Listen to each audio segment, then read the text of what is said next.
retired tanker yanker. Welcome to Transitions. Remember, like, subscribe, share, and comment.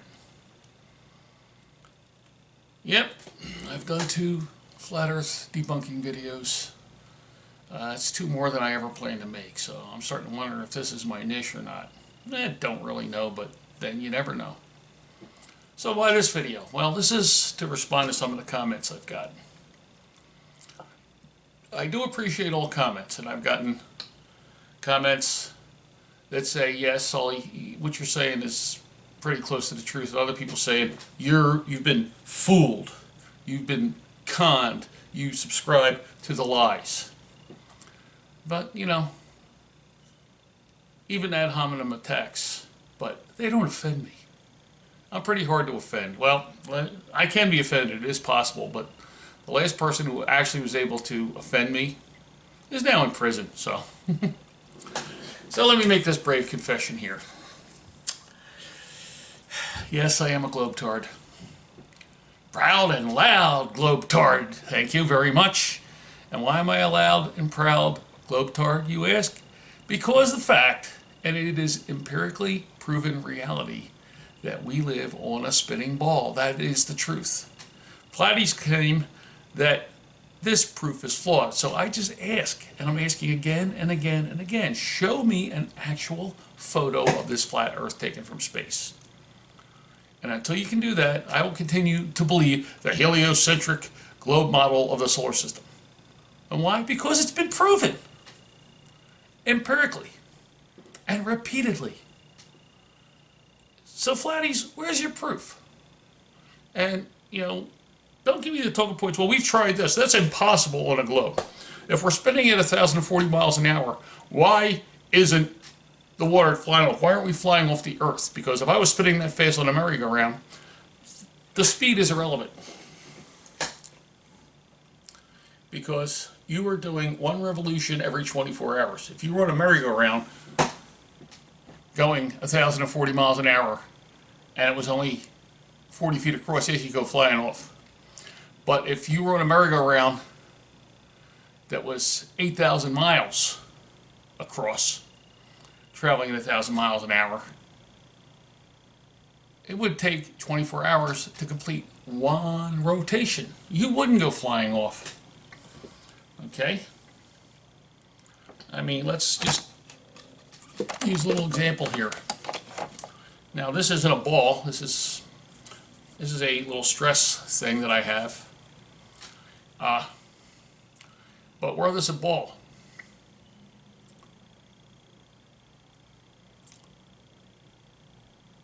I'm turning at a rate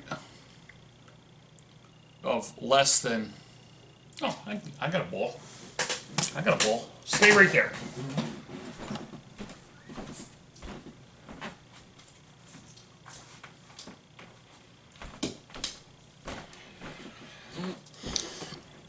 This is a ball. Now, if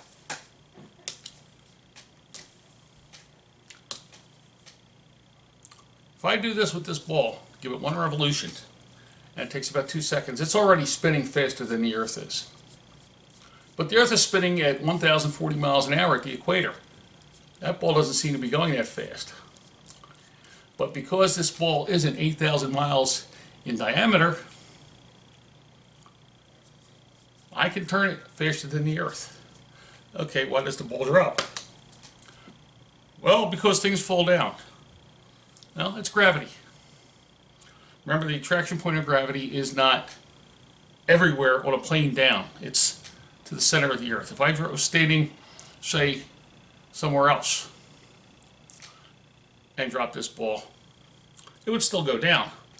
But say if it's over here, say this is the center of the Earth, and I drop the ball, it goes here. If I was standing over here and dropped the ball, it would go like that. If I was here and dropped the ball, it would go like that, because attraction of gravity is to the center of the Earth.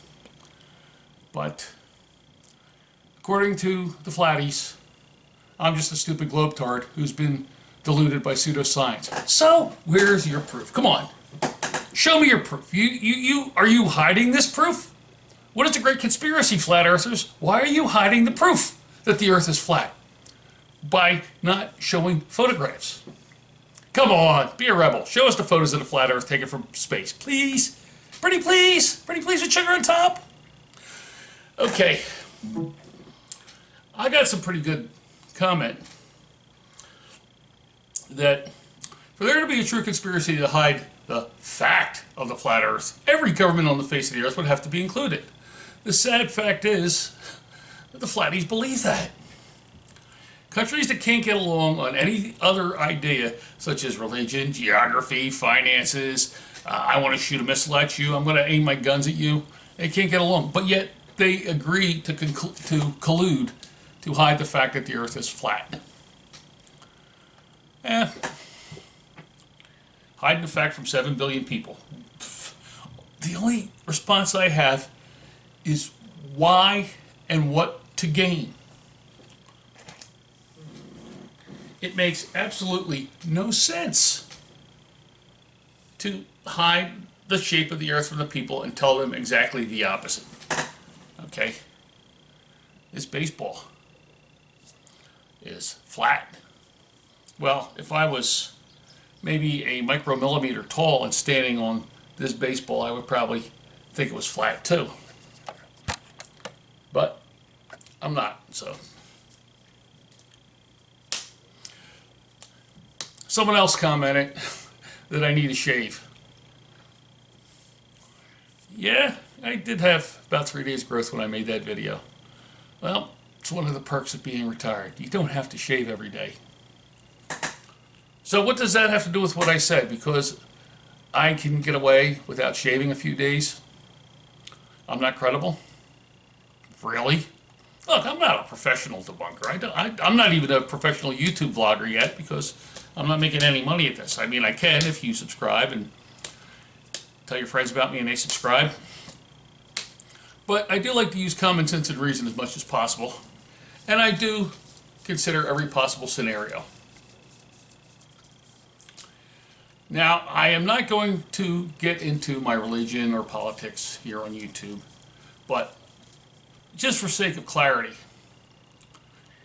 I tend to look at things from the viewpoint of a secular humanist, because the secular humanists believe in good for good's sake, and they do the good thing and live a good and moral life, not because of pie in the sky when you die, but because it's the right thing to do here and now. Well, that's a good idea. And it doesn't take things like Christianity, Judaism, Islam, Hindu, Buddhism, or any other sect for that matter. But I do have to talk about a very, very, very admirable respect for one Joshua ben Joseph. That's the person that you people call Jesus. And I would have loved to hang out with him because he had it going on. There's just one thing I don't understand about religion. If Christians, Jews, and Muslims all worship the same God, the God of Abraham, why can't they just get along better? Let's look at our comment, what we have in common. And the first thing is we all worship the same God. And I'll take it a step further and say that Hindus and Buddhists also worship that God because it's the creator. So why allow our differences to divide us? Let's celebrate that difference. Which brings up the Bible. Flat earthers say, well, it says in the Bible that the stars are fixed in a firmament. Do you really know what that means by a firmament? You're reading the Bible in English. Well, I got news for you. The Bible wasn't written in English. It was written in languages such as Greek, Hebrew, Aramaic, possibly even Arabic. Translated into Latin. And from there translated into our languages such as German, English, French, etc. But somewhere along the way, idioms come into play. And idioms don't always translate from one language to the other. If I said a pig, I bought a pig in a poke, and somebody tried to translate that, say, into Chinese, they would say, well, why would you do that and purchase a swine? You know, you bought a pig in the poke. That means you were conned. But it doesn't translate into another language.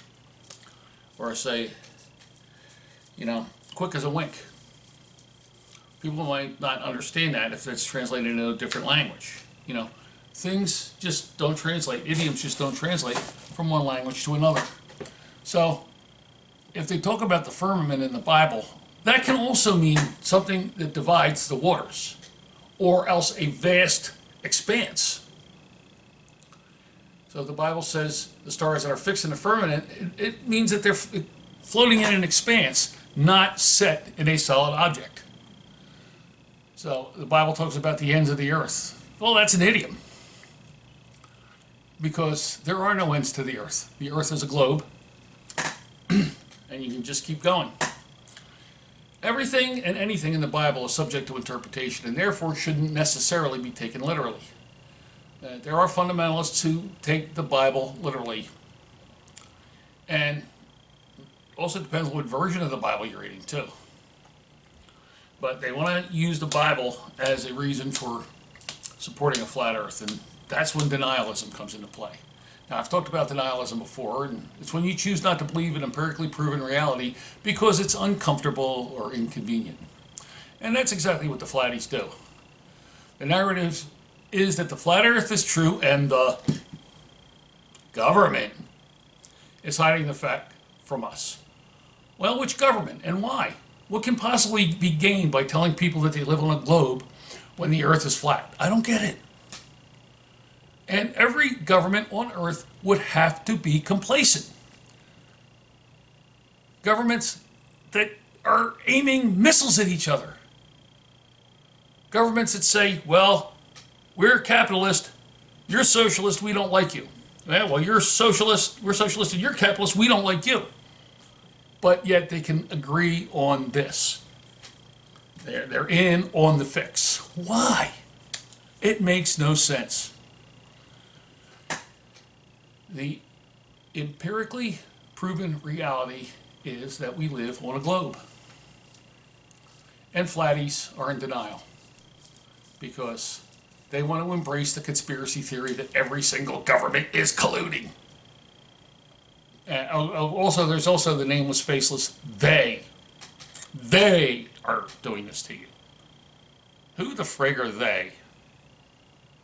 You know, but we believe. We.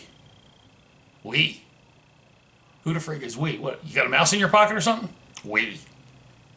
Yeah, we. I think I'm going to get up, go to the next room and wee in my toilet. NASA uses CGI when showing pictures from space. It's hard not to tell the difference between actual television and CGI, right? No. It is simple. It is so simple. When you're watching CGI,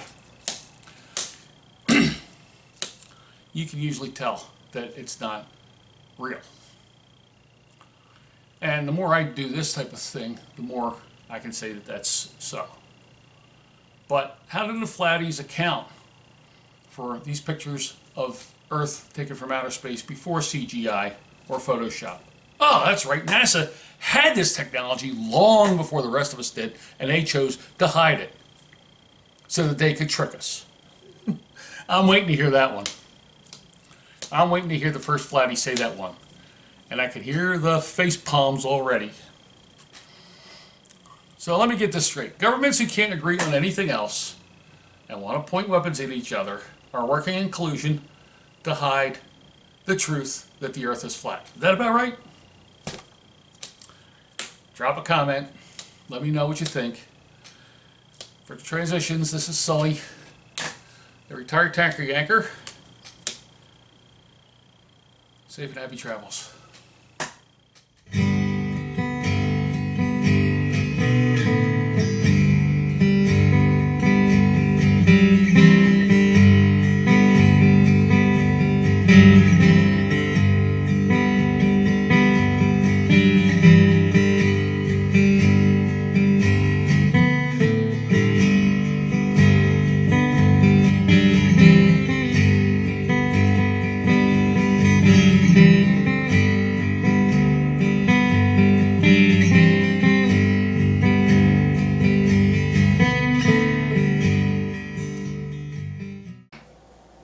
So a priest, a rabbi, and a mullah are sitting down to have dinner. And the priest takes out ham and says, Rabbi, would you like ham? He says, can't have that, it's not kosher. He says to the mullah, he says, would you like ham? He says, no, that's not halal. So then the rabbi takes out some wine and says, Father, would you like some wine? He says, yeah, I'll have a glass of wine. Says to the mullah, would you like some wine? He says, oh no, it's forbidden in my religion. So the mullah and the rabbi are saying, by the way, how do you get along with your wife? Rabbi says, oh, this is fine, having a great time. Father, how about you? How's your wife? He says, oh, I'm celibate. He says, no sex? You ought to try it. Beats the hell out of ham and wine.